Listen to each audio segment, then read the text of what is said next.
Hey Nico, how's it going?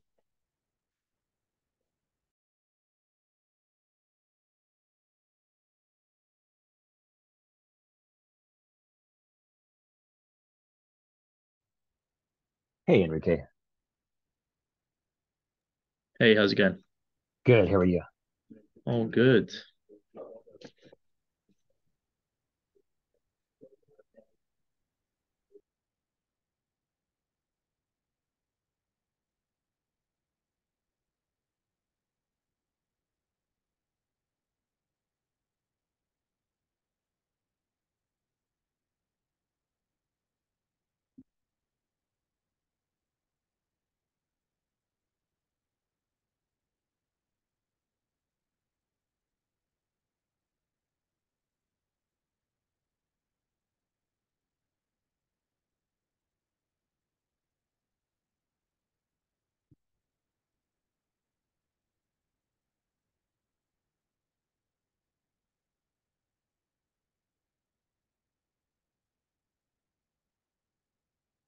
I was just about to send a message on Discord. I see you typing. Yep, I got it. Thanks. Cool.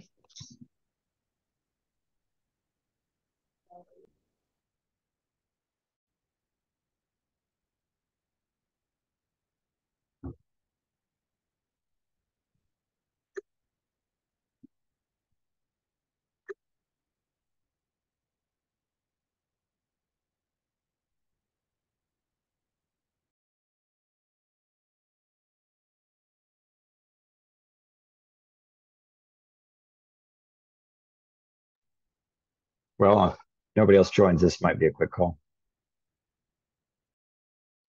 Right now, it's just the three of us. So yeah, we'll see. If other people join, I guess, Nico.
Hey, Harry. Hey, how are you? Welcome. We are just waiting for a few more folks to join here before we get started.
See, I'm trying to think through the topics that we had for today.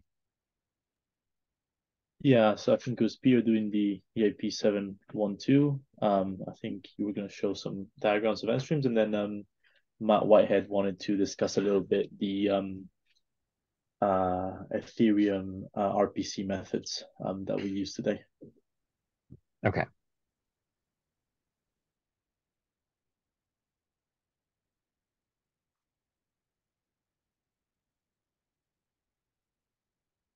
I see Matt's joined now. Welcome, Matt. Hi. Oh, sorry, a few minutes late joining. That's okay. We have not started here yet. Okay, great.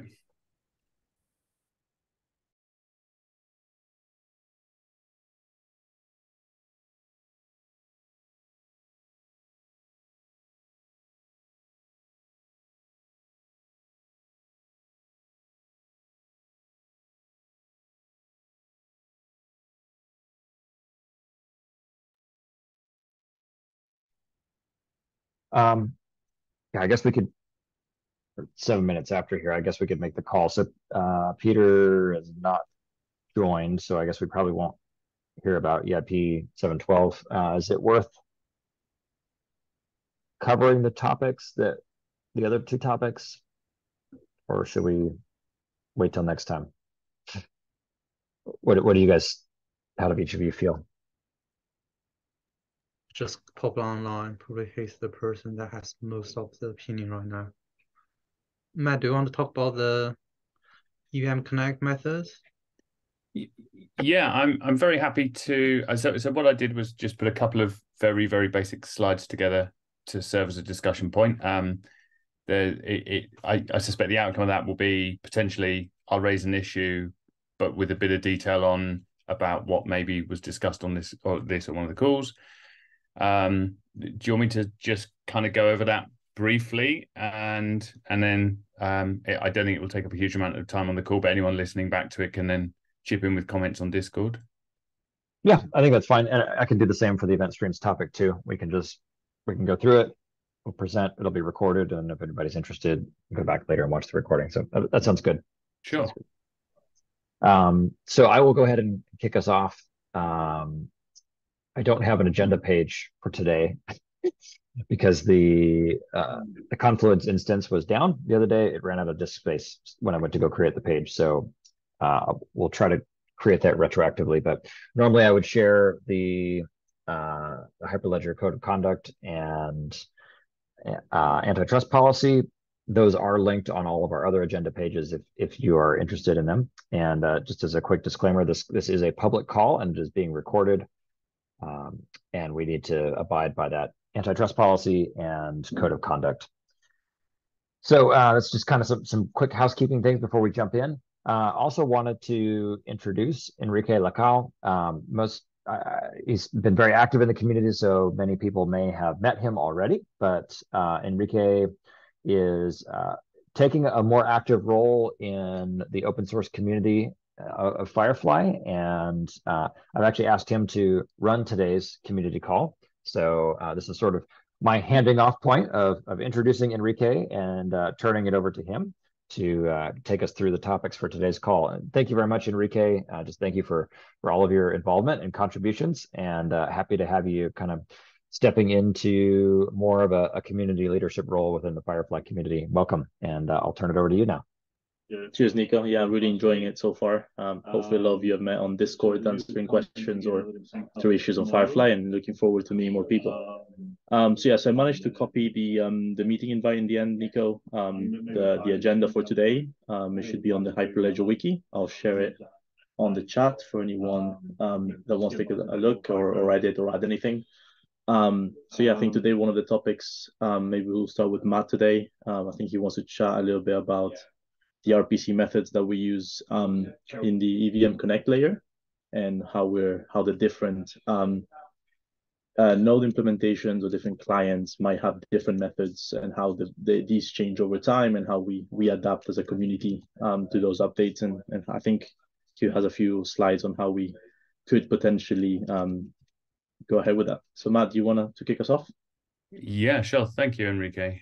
Right, I'll hit Check. Can you see that screen? Yep, all good. Go ahead. And if I set it on slideshow, can you still see it? Yeah, Full perfect. screen. Okay, great.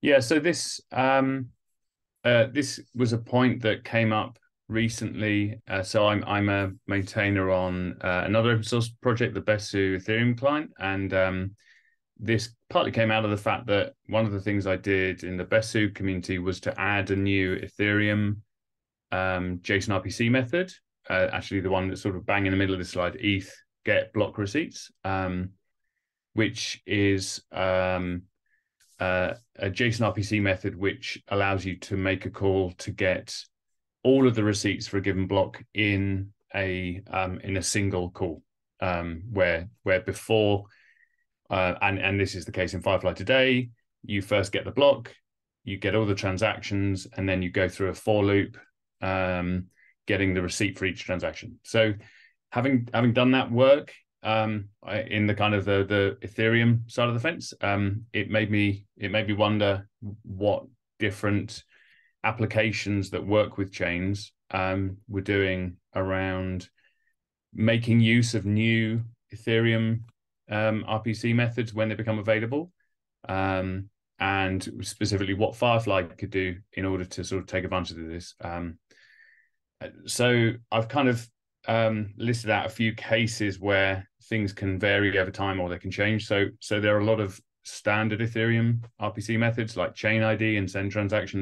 They're kind of Ethereum standards. They're very stable. They don't change, and they've been around a long time. So you can expect all of those kind of standard ones to be in all of the both the JSON RPC providers, like the providers that don't necessarily run a node, but they provide an API entry point to a chain, like Infura and Alchemy. And you could expect those to be sort of available everywhere. Then you have the case where standards evolve. So case in point, the one I mentioned about ETH get block receipts, which in some cases start by one provider thinking, hey, this would be useful, and they add it. And then perhaps over time that becomes an Ethereum standard. And I think that's the case for ETH get block receipts. So Besu was running a bit behind some of the other providers with that one. And then there are some which are non-standard. And again, they've been added in the case of ETH max priority fee per gas, added to one Ethereum client, Geth, and isn't a standard, isn't in other Ethereum clients, and at some point may become so. And the way that FireFly works is it's hard coded to use the Ethereum RPC methods that it needs, and basically it's coded to use basically the lowest common denominator set of methods that are known to be available in pretty much every provider that's out there, which has a big pro of the fact that FireFly is compatible with pretty much any Ethereum compatible endpoint that you want to use, but it has the downside that potentially there are some lost opportunities to use a more performant or a better RPC call if it's available. So that's the background to the reason for bringing this to the community, and all I've done is I have these two slides, and just wanted to garner feedback as to what FireFly might want to do in this space. So I did look at another toolkit, the Optimism toolkit, which adopts one of these two options, specifically option 3. So I've had a look at what other applications making RPC calls try to do around this space, and I'll come back to that a bit in a sec. But for FireFly, I think we have a few options to consider. So the first one is we just leave it as is today, and maybe very slowly we change our implementation once we know that given methods are available basically everywhere, and that would be, I think, a valid approach. Another option would be that we provide a way of a user who knows that a given client that they're using definitely has an available RPC method, that they could provide a specific list of methods that we could then use as a set of checks. So in our code, we can have conditionals that say, well, if available methods includes get block receipts, then we'll go down this code path. If it doesn't, we'll go back to the old code path and so on. And then perhaps the slightly more user-friendly option that avoids a user having to know specifics about RPC methods, but who does know exactly what version they're using of a given Ethereum client, or exactly which API provider they're using. A third option, and this is, I think, how the optimism toolkit works, would be to say that you can just tell us what is a bit more about the client that you're talking to. So perhaps a provider detail flag, these are just suggestions, where you could provide Besu 23.10.1, and we know exactly what version that is, or Infura, and we know exactly which API provider you're using, and so on. And then again, our code would be able to, if we wanted, to go down code path that say, if provider detail is includes a value at least this high for this type, then we know that we can use ETH get block receipts, say, and so on. So I think that puts a bit more work into the FireFly code base to have awareness of names of clients and versions of clients, but it makes life probably a little bit easier for the user who's using FireFly to just go, well, I know it's 23.10.1 of Besu. I don't have to worry about the details. I know you will run optimally now that you're aware of it. I think I'll pause there just to see if I've explained it clearly and to see if people have sort of any thoughts at that point. Yeah, I think it makes sense to me. I have some thoughts and maybe a suggestion, but I'll hold that in case there are any other questions. Yeah, sure.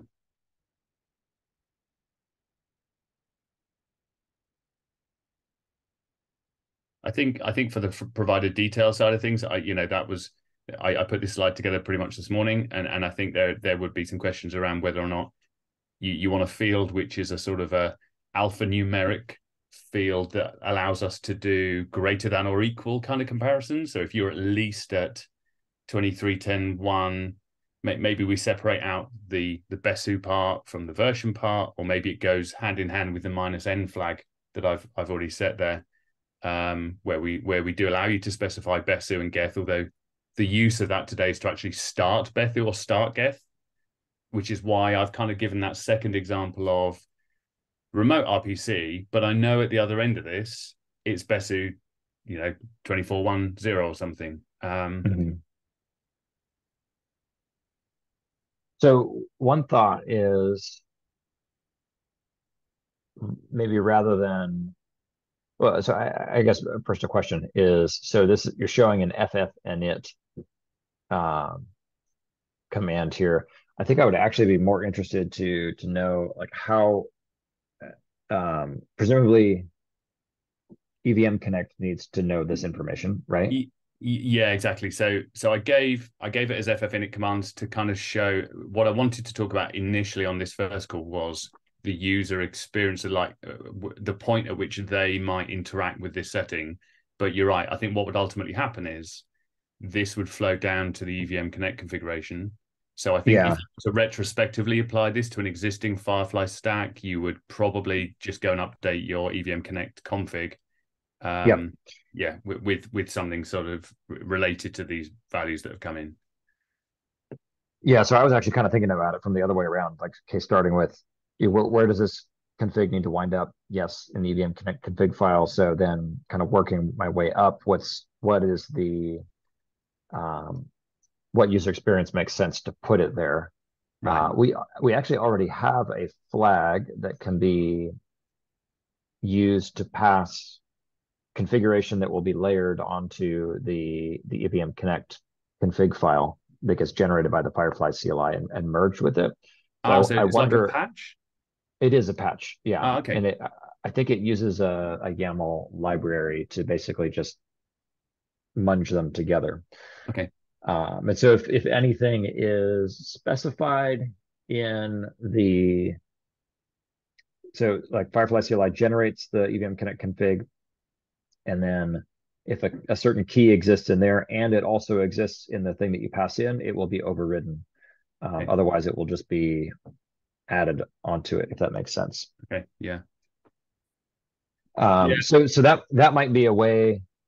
Maybe it's not the most discoverable user experience and that it's not documented that this is a thing that you can specifically set in the command line flags, but we sort of already have an like open access to all of the tools in the EVM Connect toolbox in terms of what can be set through its config file.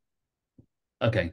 Yeah. Okay. So we have options available, and I think, yeah, my guess is that probably more of the time is going to be spent around spelling exactly how this is kind of configured. Is it two fields, or is it one field, or is it but yeah, it sounds like we have the available options to actually flow it down and set it, and vice versa when we get to an agreed kind of spec. Yeah, and then I think it in my mind, if we just defer it to however EVM Connect wants to spell that in its configuration, it's one less thing that the FireFly CLI also has to be aware of, and one less sort of codependency on the CLI needing to know the exact way in which it should generate config, because it can change over time from version to version of various things.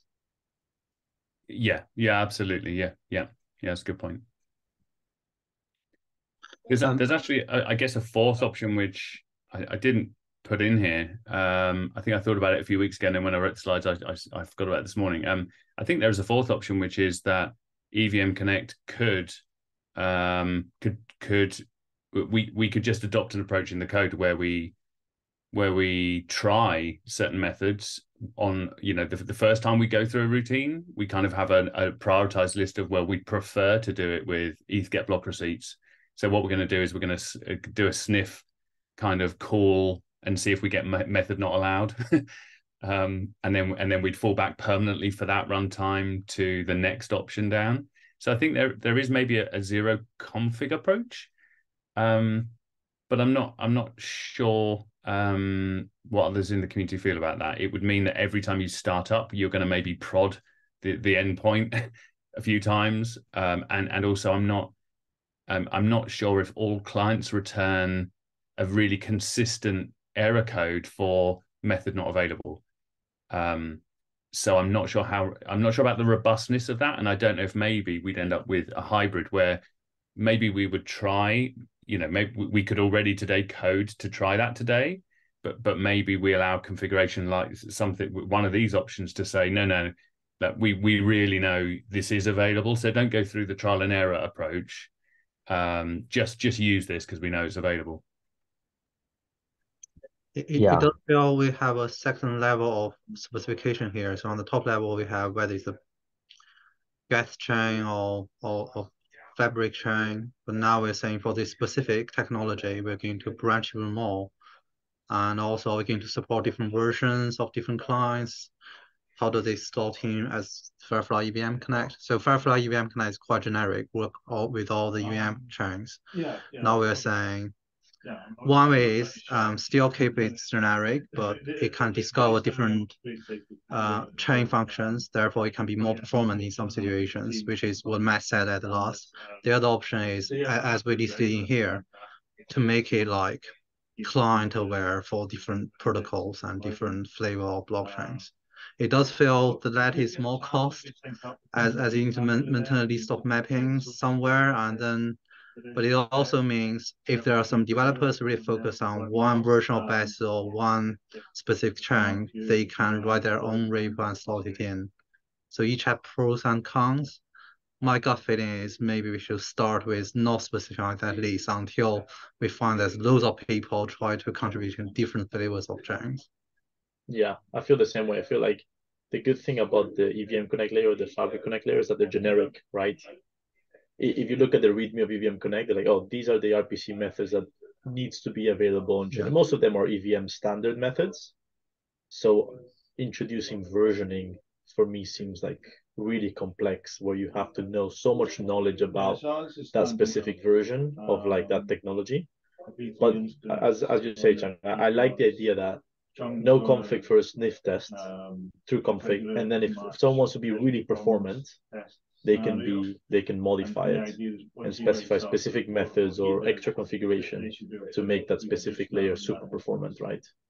Yeah. So we probably like the idea of number 2 there. So you want to say these are the methods you should use. Yeah.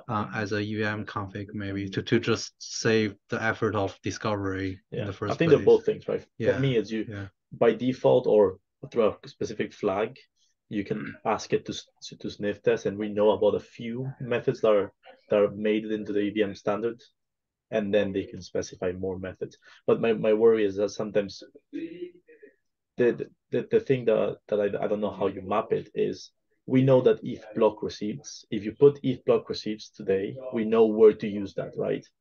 But in the future, we might come up with a method where we don't know where to slot in the code, right?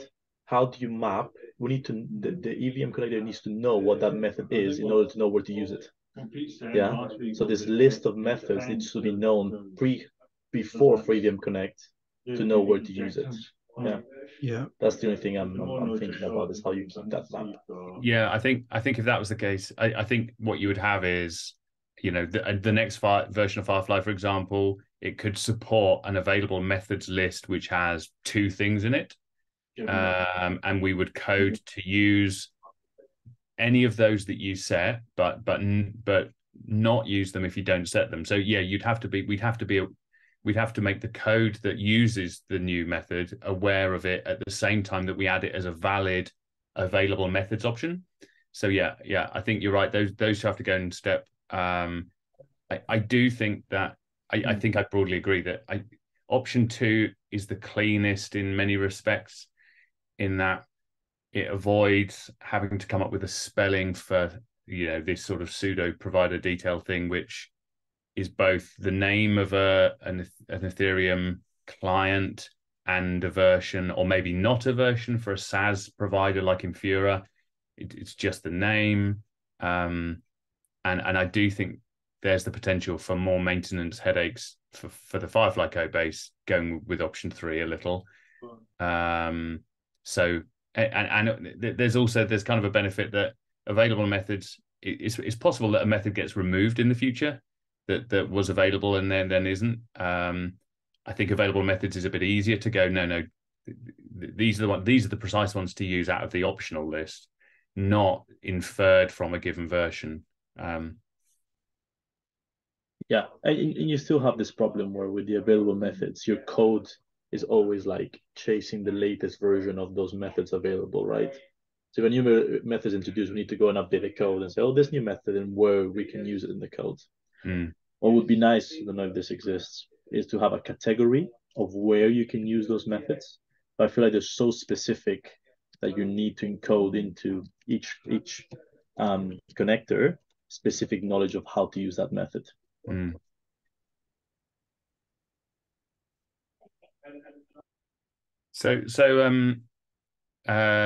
Yeah, that was really useful discussion. It sounds like the consensus around that option 2. I think the option to update the code today to do the trial and error approach is not gated on any decision around this particular discussion. I think that's up to the maintainers of particular areas of the code, EVM Connect really, to decide if the chains that they're talking to are going to work reliably in that fashion and it not be too noisy, having erroneous calls kind of far initially. And then I think maybe this is a sort of an option extension. I might look at I think the first one, which is ETH get block receipts. That's the first one that I came across, that there was some realistic sort of benefit to using that in our code base, because we currently do that for loop through all the transactions. So maybe what I'll do is I might raise an issue which talks specifically about that, and make some reference to this sort of discussion as to whether or not we fix that just by doing trial and error, or at the same time potentially adding into the EVM Connect layer some config around if you set that, then we'll use it, and if you don't, we won't. Yeah, and then what Nico mentioned around how we expose it on the CLI, if it's like that merge of config. Yeah, so it sounds like that. Would we get that for free, Nico? Do you think? Because as long as it's YAML, then you can start providing that updated config from day one. Yep, that should work today. Okay, so it's really driven from the EVM Connect config layer up rather than the other way down as I've shown it, I guess. Yeah. exactly. Yeah. And just one quick thought on the trial and error approach. Um, for what it's worth, I just fixed a bug in ETH yesterday where ETH was doing the wrong thing because there are no standard error codes in a lot of cases Yeah. that an Ethereum node should return. Yeah. And our error handler was not flexible enough to handle the variation in, believe it or not, capitalization of some of the words in the error message that came back. And so it was doing the wrong thing. So just throwing that out there as there's some dragons there. And I guess the only other thought is like you mentioned it on that it would do it on startup. Maybe that's fine. I'm just thinking about cases where maybe the node is upgraded itself and maybe a new functionality becomes available, but EVM Connect wouldn't know about it until we restart it as well. Yeah, maybe that's not a big deal, but I think that certainly, certainly if your chain is remote, then it's much more likely that your FireFly runtime and your node runtime are totally, out of step. I think I think I'm more concerned by the inconsistent error code kind of scenario than that. But I take the point. I think it's certainly valid that the two, certainly, with the remote RPC option, certainly the two are going to be out of step. Yeah. All right. Any more questions from Matt?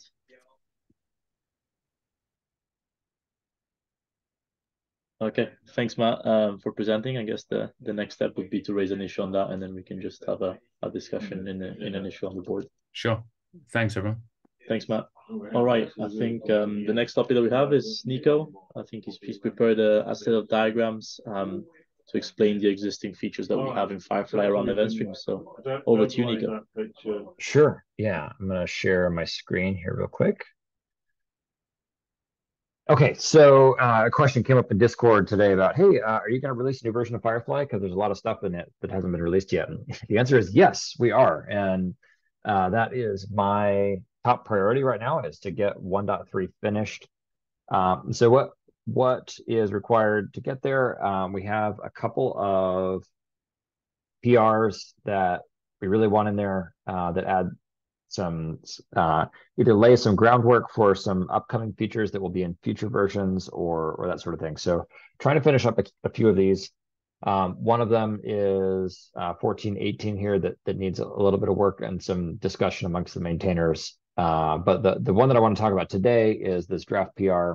It's been open for a while because there's just a lot of pieces to this one. And so this is what I'm going to describe today. I guess before I dive into it, the takeaway is that from a user perspective and from an API perspective, nothing changes here. This is all plumbing work behind the scenes of how FireFly talks to the other how FireFly core talks to the other microservices within the FireFly architecture.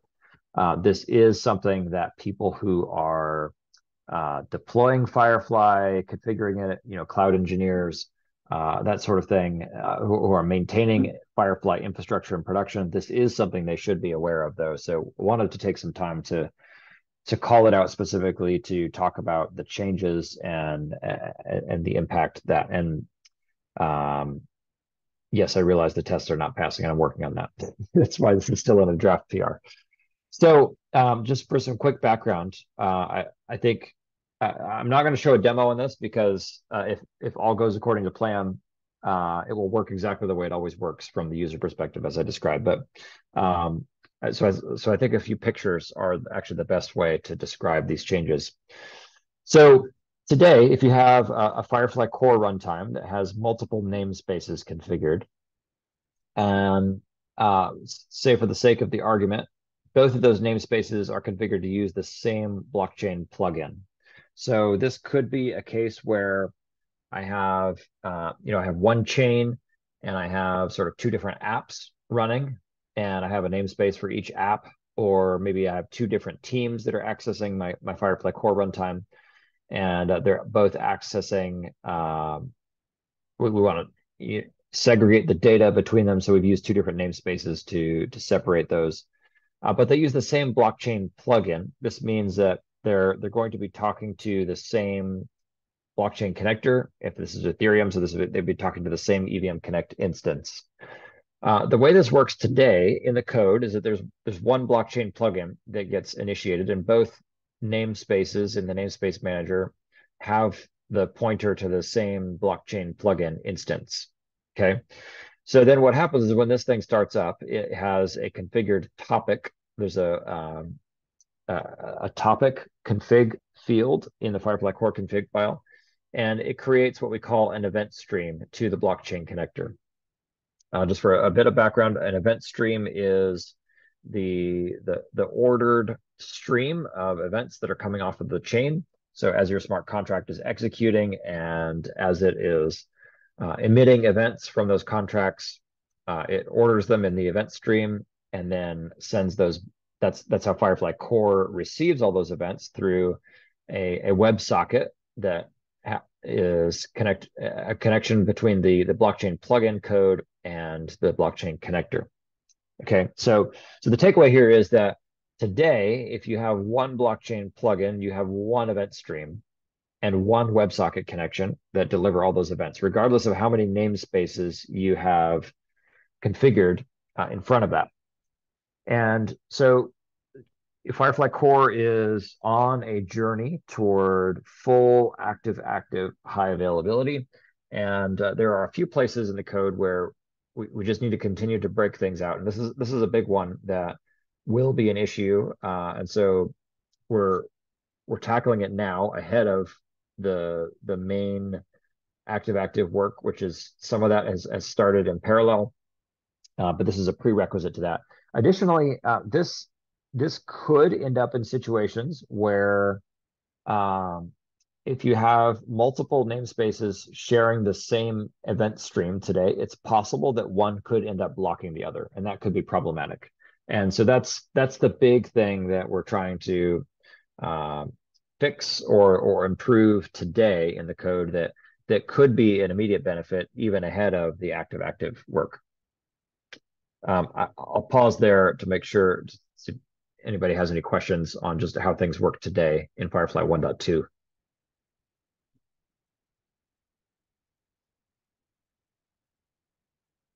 Okay, hopefully everyone's tracking. Tried to make it fairly straightforward. All the arrows are pointing in the same direction. Just joking. So in FireFly 1.3 and in this draft PR in 1388, we move to, okay, sorry, one other detail before we move to the way things are in the PR. I forgot I had another diagram here. When you throw token connectors into the mix, you get very much the same thing. So each namespace is using, we'll say hypothetically, the same blockchain plugin and the same token plugin. Again, maybe this is the two separate teams that are both using the same chain and the same token to interact. In this case, it's just the token plugin creates a WebSocket connection to the token connector. And it's a little even more complex here because then the token connector creates a WebSocket to the blockchain connector. But again, same concept. It's all one from the blockchain plugin or the token plugin forward, like down toward the blockchain node. It's all one event stream, one WebSocket, regardless of how many namespaces are in front of it. Okay, so let's move up to here and talk about how things are going to work in 1.3. So essentially, a lot of work has gone into the blockchain plugin code itself to be more namespace aware. And so what happens now is the namespace manager, as it's starting up in FireFly, will tell the blockchain plugin, hey, start this namespace, start that namespace, start this other namespace. And for each one of those, it's going to go create a dedicated event stream for that namespace and a dedicated WebSocket connection for that namespace. And right now, the naming convention of it is it still uses the topic configuration variable like we have today, but it will put a / namespace name after that in the event stream name. And so we're kind of in the middle of we're doing I'm doing a lot of testing around this, and especially testing migration cases, because this could be a pretty significant migration here, it just in the way that these kind of core pieces of infrastructure are connected behind the scenes. So today, basically, we can't keep reusing the same names, the same event stream, because all of them are pointing to it. So we need to give it a new name. So today, the way the code works is it looks and sees, do I have the thing that I'm expecting it to be called, like topic 0 / namespace 1? No, I don't. Oh, but I have just a plain topic 0 here, which is how I know FireFly used to name it. So FireFly will actually go delete that event stream, and then it will create the new one and recreate any listeners that it had on that event stream before. And what that should do is it should cause the blockchain connector to essentially replay all of those events back to FireFly. FireFly will say, oh, I already have this event. That's great. And it will acknowledge it back to EVM Connect and do nothing, essentially. So there will be a bit of a computational cost here in this migration, where it will just be sitting there kind of replaying through a bunch of stuff that it's already processed. Should be totally harmless, because FireFly has fundamentally been designed to handle the case where it receives an event more than once. And it says, oh, I've already got this thing. That's great. I already have it in my database. So I'm going to acknowledge that back to EVM Connect and just keep moving on. And that has been true in all the migration testing that we've done. But I just wanted to call that out, that there could be some extra busy work for FireFly and EVM Connect to do here as it rebuilds that event stream using the new naming convention and using one event stream per namespace like this. I'll pause there if folks have any questions on this part and some of the new changes that are coming down the line.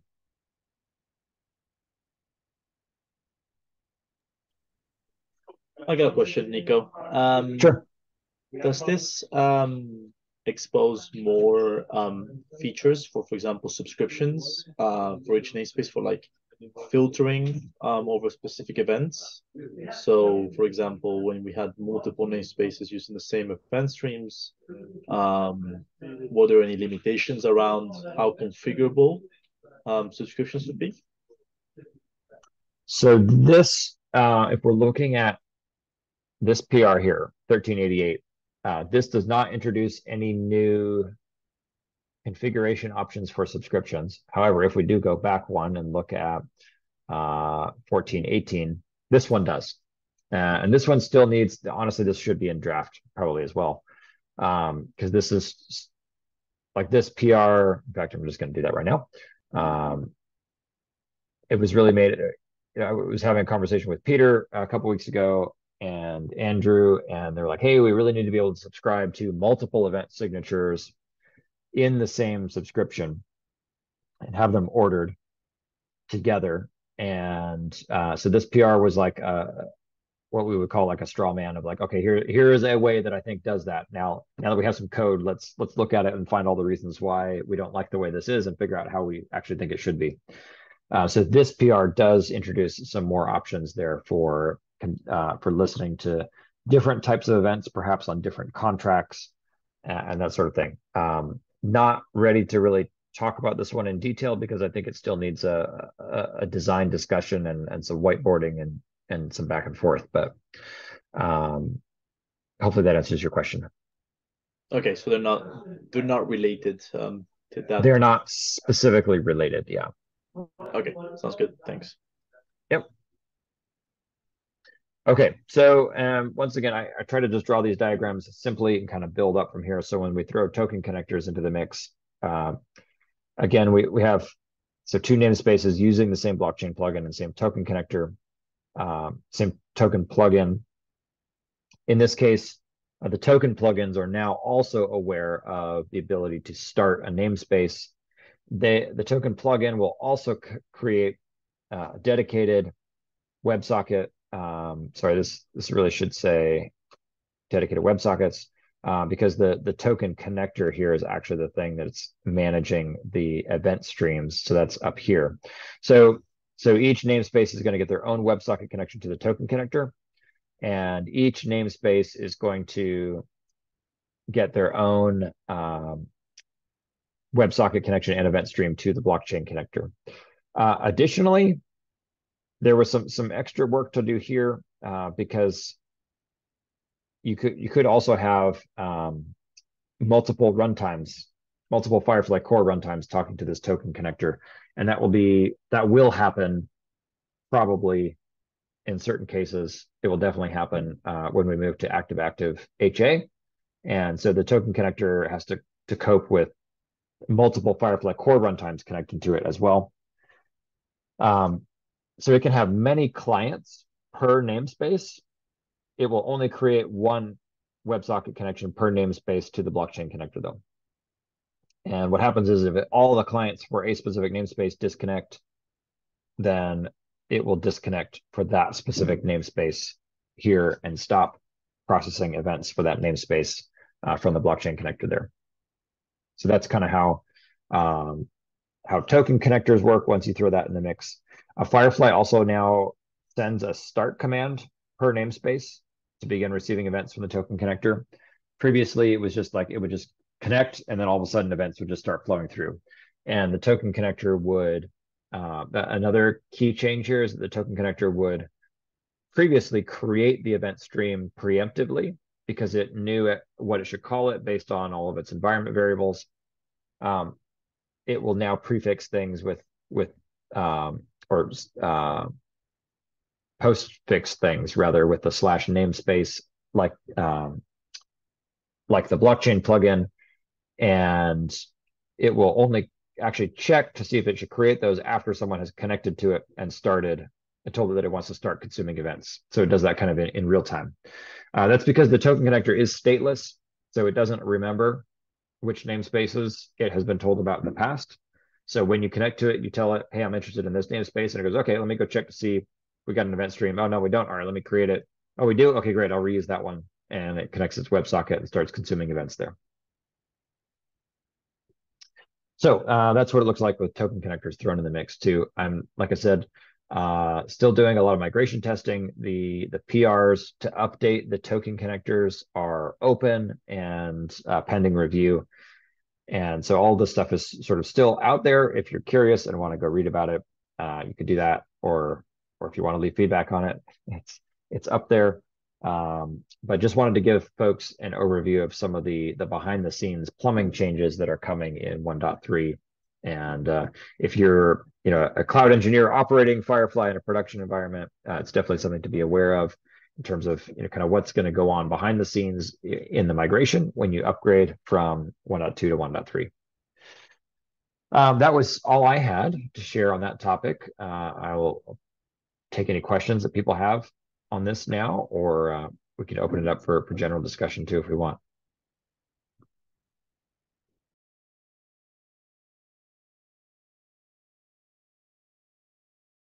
Right, seems like we don't have any more questions. Yeah, I guess we'll open up to general discussion.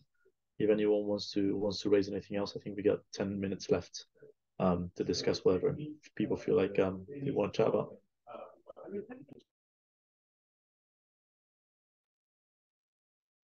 Yeah, hi, this is Hari Nadatur. So a question, right? So there is this new token SDK that has been released recently in the past month or so.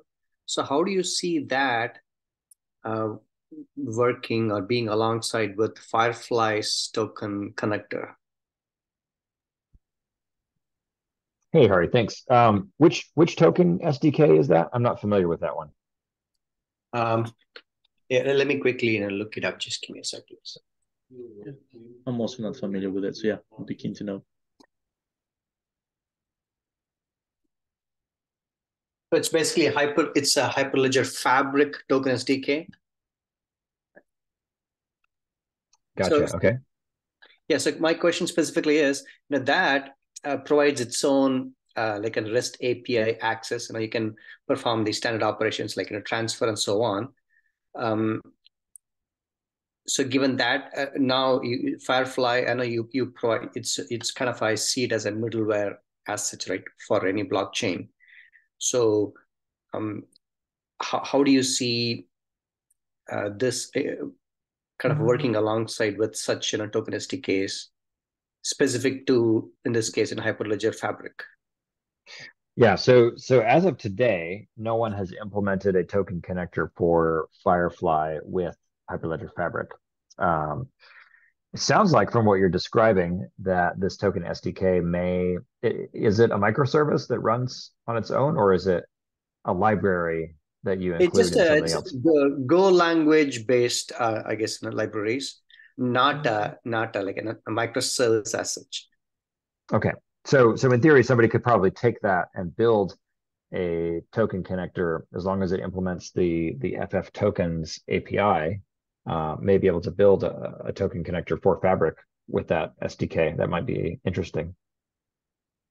Okay, so you're saying maybe like more like a FireFly wrapper over that token SDK, and it'll become part of the FireFly ecosystem. Potentially, yeah. There hasn't been just frankly, there hasn't been a lot of demand for tokens with Fabric in FireFly, because most people that want to do tokens want the rich ecosystem of other compatible software, and so they're generally looking at an Ethereum-based chain. Just the majority, not to say that people haven't asked about it or that there's been no interest. There absolutely have been people that are curious about it, but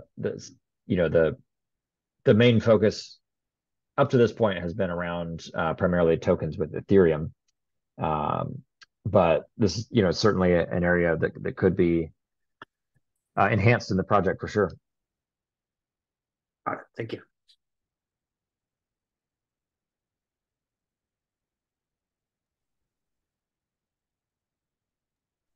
Right. I see a comment from Moon as well on the chat that does a little bit more than just managing tokens. Does ZK proofs and UTXO transactions as well. All right. Any other questions or any other thoughts?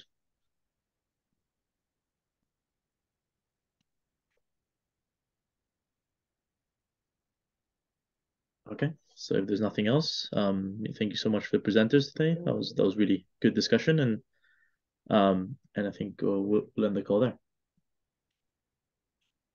All right. Thank you so much, Enrique. Cheers. Cheers, everyone. Thank you all, and talk to you later. Thanks. Bye.